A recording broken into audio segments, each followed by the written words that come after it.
अष्टमी व्रत की कथा। राधा माता गोलोक में श्री कृष्ण के साथ रहती थी।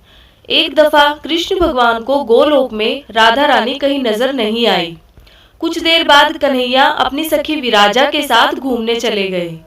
यह बात जब राधा रानी को मालूम हुई तो उन्हें गुस्सा आया और वो सीधे कन्हैया के पास पहुंची। वहां पहुंचकर उन्होंने श्री कृष्ण को काफी भला बुरा कहा। राधा रानी का यह रवैया भगवान श्री कृष्ण के प्यारे मित्र श्री दामा को बिल्कुल अच्छा नहीं लगा। श्री दामा ने उसी वक्त बिना कुछ सोचे समझे राधा रानी को पृथ्वी पर जन्म लेने का श्राप दे दिया।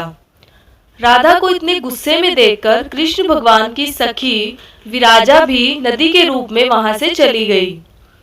राधा ने श्री दामा से श्राप पाने के बाद उन्हें राक्षस कुल में पैदा होने का श्राप दिया। राधा जी द्वारा दिए गए श्राप की वजह से ही श्री दामा का जन्म शंखचूड़ दानव के रूप में हुआ। आगे चलकर वही दानव भगवान विष्णु का परम भक्त बना। दूसरी तरफ राधा रानी ने पृथ्वी पर वृषभानु के घर पुत्री के रूप में जन्म लिया।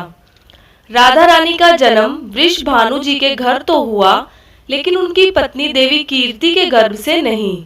दरअसल जिस समय राधा मैया और श्री दामा ने एक दूसरे को श्राप दिया था, तभी भगवान श्री कृष्ण ने कहा था कि राधा आपको वृषभानु जी और देवी कीर्ति की पुत्री बनकर पृथ्वी पर रहना होगा। मनुष्य के अवतार में आपका एक वैश्य से विवाह होगा, वो मेरे अंश अवतारों में से ही एक होगा।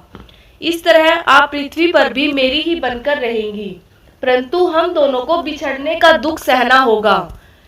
इसके बाद कृष्ण भगवान ने राधा जी को मनुष्य योनि के रूप में जन्म लेने की तैयारी करने के लिए कहा।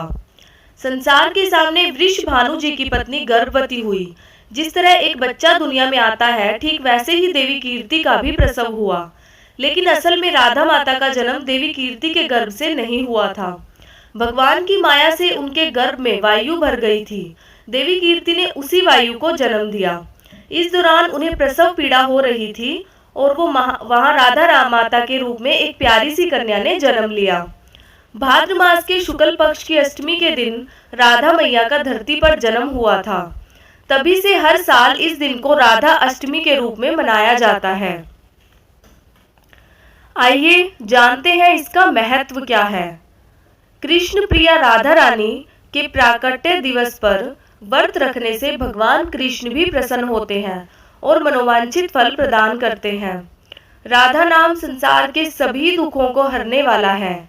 मान्यता के अनुसार इस व्रत को करने से धन की कमी नहीं होती और घर में बरकत बनी रहती है। आइए इसकी पूजा विधि के बारे में जानेंगे। सुबह सुबह स्नान आदि से निवृत्त होकर सूर्य देवता को जल अर्पित करें। इसके बाद मंडप के नीचे मंडल बनाकर उसके मध्य भाग में मिट्टी या तांबे का कलश स्थापित करें। अब इस पात्र पर वस्त्रों से सुसज्जित राधा जी की मूर्ति स्थापित करें। इसके बाद राधा जी की 16 उपचार से पूजा करें। राधा जी की पूजा मध्याह्न के वक्त की जाती है। पूजन के बाद उपवास करें और एक समय भोजन करें। अगले दिन श्रद्धानुसार सुहागिन स्त्रियों और ब्राह्मणों को भोजन कराएं और दक्षिणा दें। उसके बाद स्वयं भी प्रसाद के रूप में भोजन करें। दोस्तों, अगर जानकारी अच्छी लगी हो तो कृपया चैनल को सब्सक्राइब करें, लाइक करें एंड शेयर करें। धन्यवाद। राधे राधे।